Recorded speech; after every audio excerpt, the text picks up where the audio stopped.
Bonjour tout le monde, c'est Morgane, la créatrice d'Idemos, mais aussi de la maison de l'essentiel. Aujourd'hui, je vais vous parler du zéro déchet, de la vie zéro déchet, de la routine, mes petits trucs, mes astuces pour vous aider à avoir une cuisine zéro déchet, facile et aussi vous allez réduire aussi votre consommation, plutôt votre déchet dans votre poubelle. Allez, on attaque! Alors, quand vous arriverez dans votre cuisine, je vous invite à faire le topo. Regardez un peu tout ce que vous avez autour. Est-ce que vous la trouvez trop encombrée, surchargée, mal rangée, etc., etc. Si vous trouvez qu'elle n'est pas adaptée à votre consommation, à vos habitudes, je vous invite à sortir toutes les choses qui ne devraient pas être là, surtout sur le plan de travail, parce qu'on aime bien avoir un plan de travail pour faire la cuisine tout simplement. Ça, c'est mon premier tip. Je vous invite à retirer toutes les choses qui... désolée, il y a mon chien qui passe. Tous les objets qui sont inutiles. Ensuite, vous allez prendre 3 bacs. Un bac que vous avez besoin de tous les jours, un bac que vous allez avoir occasionnellement et un bac que vous n'avez pas besoin. Vous allez faire sortir tout ce que vous avez à sortir dans votre cuisine, faire le tri, voir si vous avez des triplons, des doublons, des quadriplons, voir si vous avez besoin d'autant de verres, autant d'assiettes, etc., etc. Voir peut-être même s'il y a des objets qui sont cassés, que vous avez mis au fond d'un tiroir ou au fond d'un placard et que en fait vous dites un jour je vais réparer, et bien c'est le moment de le réparer. Ou sinon qui est vraiment, malheureusement on ne peut pas le réparer, je vous invite à amener à la déchetterie. Ne pas le laisser jeter dans la nature. Voilà, vous allez faire vos 3 bacs dans votre cuisine, ça se fait avec beaucoup de temps et beaucoup d'énergie. Et ensuite, quand vous avez fait tous ces tris, vous allez ranger d'une manière où toutes les choses qui sont importantes, vous allez mettre à disposition assez facilement, que quand vous avez besoin de cuisiner, vous n'avez pas besoin d'enlever la moitié des affaires de votre placard pour récupérer la chose. Vous allez mettre tout à disposition. Comme je dis, on garde l'essentiel et aussi on se facilite la vie, ça devient plus simple et facile et non ça devient difficile. Moi qui n'aime pas cuisiner, moi qui n'aime pas rester dans une cuisine, je me suis aussi facilité les choses, parce que si je me rajoute des barrières et je me bloque, et ben en fait je ne cuisinerai jamais. Donc ça c'est quelque chose que je trouve qui est primordial, c'est de se faciliter la vie, même faciliter sa cuisine.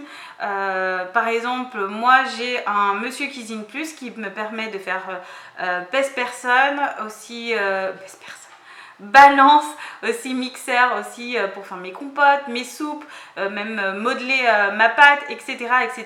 Ça me fait beaucoup de choses, parce que ça c'est ma façon, parce que je ne cuisine peu et c'est comme ça que j'ai trouvé mon utilité. Et il me manque, j'ai pas eu besoin d'acheter d'un mixeur, j'ai pas eu besoin d'acheter pas mal de choses. Ça c'est à vous de savoir ce que vous voulez, ce que vous voulez pas, c'est à vous aussi de vous adapter à votre consommation. Ensuite, quand vous avez fait ça, vous allez réaliser, et aussi le bac que vous n'utilisez jamais, je vous invite à mettre en haut d'un placard ou dans un endroit qui ne vous bloque pas, ou peut-être dans un carton, et le jour où vous avez besoin, vous allez ouvrir le carton. À partir du moment que vous allez faire ça, vous allez reprendre votre vie, à peu près 6 mois, pendant 6 mois, si vous n'avez pas ouvert le carton, ou le placard, ou le tiroir, ou etc., ça veut dire que ces objets n'ont pas d'utilité dans votre cuisine.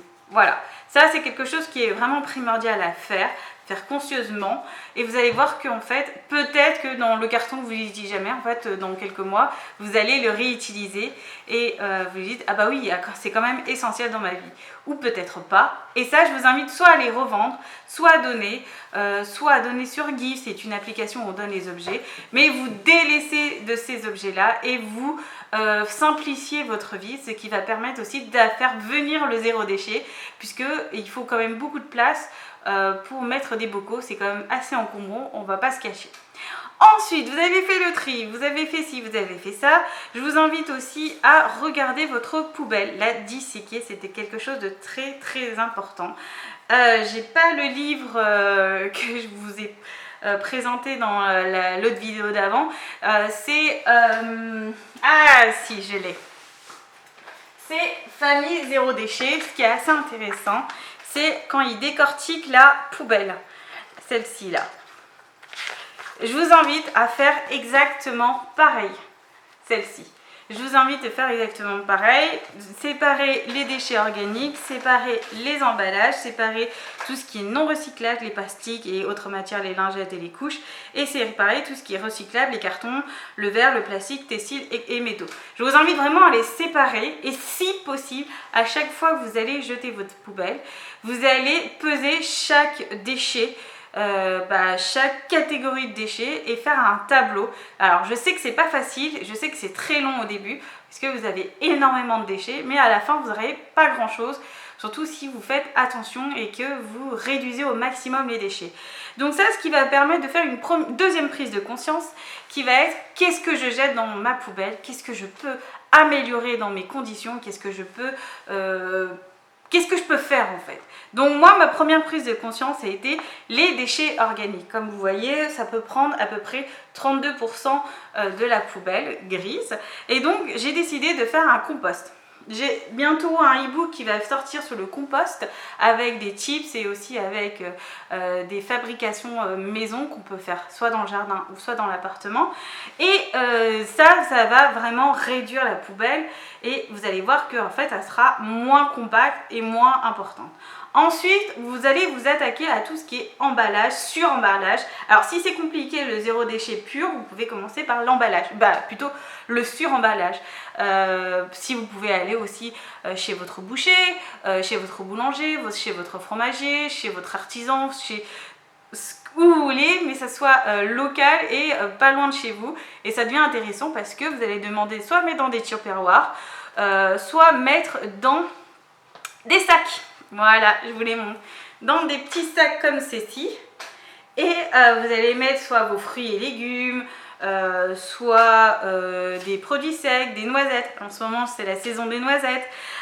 Soit faire les courses avec ça, où vous n'avez pas besoin d'emballage. Et en fait, petit à petit, vous allez faire étape par étape. Si c'est difficile, le zéro déchet, je vous dis, d'abord faites le sur-emballage. N'achetez plus les produits qui sont sur-emballés. Et ensuite, vous n'achèterez plus des produits qui sont emballés. Ça se fait en douceur, ne vous inquiétez pas. Je ne vais pas vous réprimander si vous ne le faites pas. Bien au contraire, je vous invite vraiment à aller en douceur. Si vous aimez beaucoup le pain, vous prenez un sachet de pain réutilisable que vous fermez.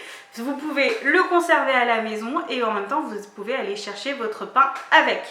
Ça, c'est quelque chose de super que je vous invite vraiment. Ce sac à pain sera dans la box saisonnière spéciale automne. Si ça vous intéresse, je vous laisse tous les liens en barre d'infos. Ce qui va permettre de bien réduire. Alors, on ne sera pas au 32% d'emballage si vous êtes que au suremballage, mais vous allez bien réduire, j'aurais dit un petit 10%, vous allez bien réduire sur les déchets. Et ensuite, vous passerez le cap du zéro déchet et vous irez aller acheter en vrac. Ça aussi, ça peut prendre du temps. Il y a certaines personnes où c'est encore difficile. Pour la facilité, moi au début, je ne savais pas les grammes exactement de mes bocaux. J'avais pas mal de bocaux qui ne se ressemblaient pas. Et ensuite, j'ai décidé d'avoir le même type de bocaux. Je prenais 1 litre, voire 1,5 litre pour les grosses consommations. Ça veut dire tout ce qui est pâtes, lentilles, etc., etc. Les choses que je consommais beaucoup. Donc je connaissais le poids et je savais combien de grammes je pouvais mettre dans mon sac. Et pour les tout petits bocaux que vous ne savez pas trop encore, je vous invite à les amener, les faire peser, vous les écrivez au dos du bocal, comme ça vous savez la prochaine fois. Et si vous ne voulez pas vous encombrer avec autant de bocaux, ce que je peux comprendre, ça peut devenir lourd, vous prenez des petits sacs et vous les remplissez au gramme près. Ce qui est bien, ça va vous faire des économies, ça va vous permettre aussi de comprendre un peu votre consommation, surtout qu'elle va évoluer, surtout quand on fait du zéro déchet. Et ça, c'est quelque chose d'important. Aussi, autre chose, c'est consommer aussi local.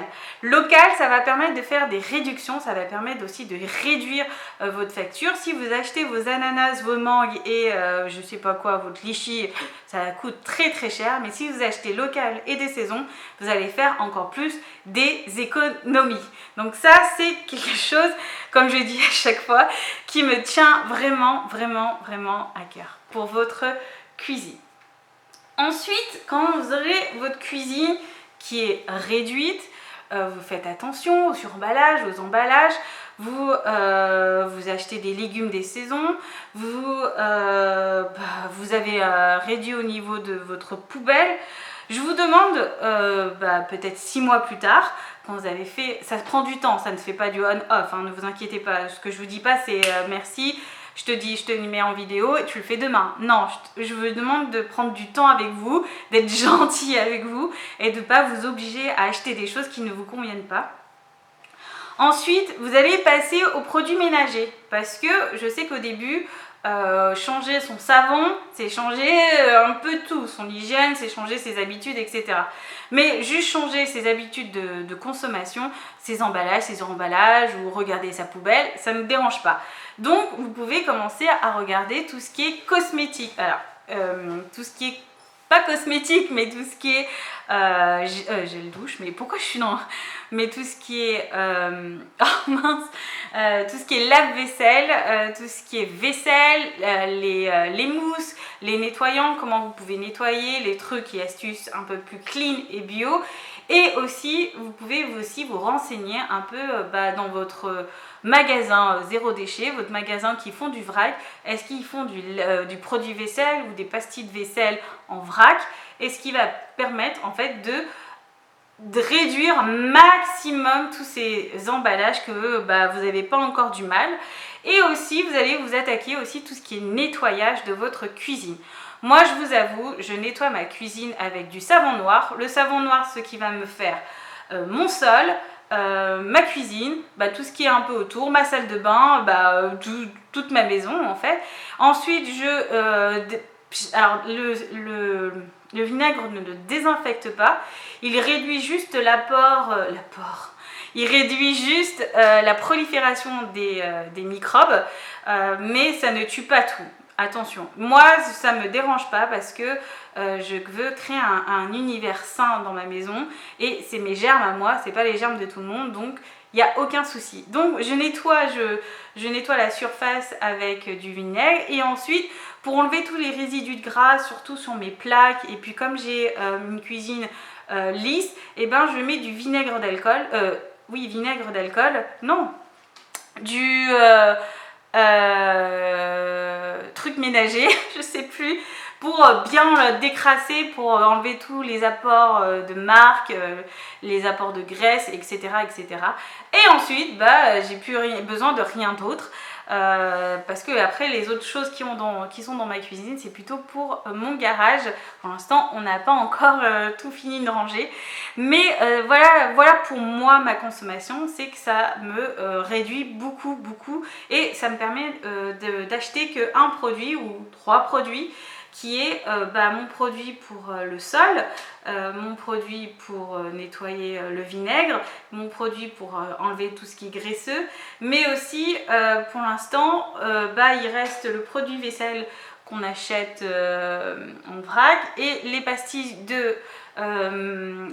lave-vaisselle, on les achète toujours au supermarché parce qu'on ne trouve pas encore la bonne formule adapté à notre environnement, parce que toutes les tests que j'ai fait laissent toujours des résidus où ça se lave mal, etc.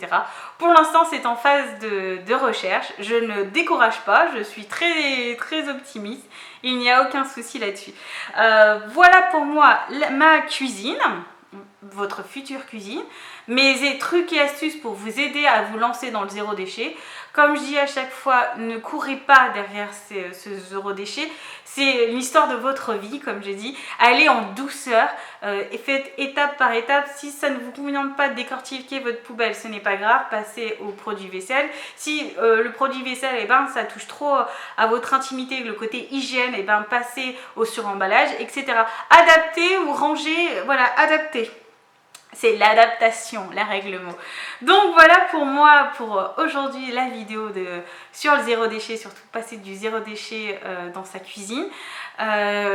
Prochaine vidéo sera un peu plus sur, un peu plus sur la maison de l'essentiel. Donc ça sera une découverte d'un livre. Je vous souhaite passer une bonne journée. Si vous avez aimé la vidéo, je vous invite à vous abonner ou laisser un petit pouce bleu ou laisser un petit commentaire, ça me fera énormément plaisir et je vous dis à bientôt.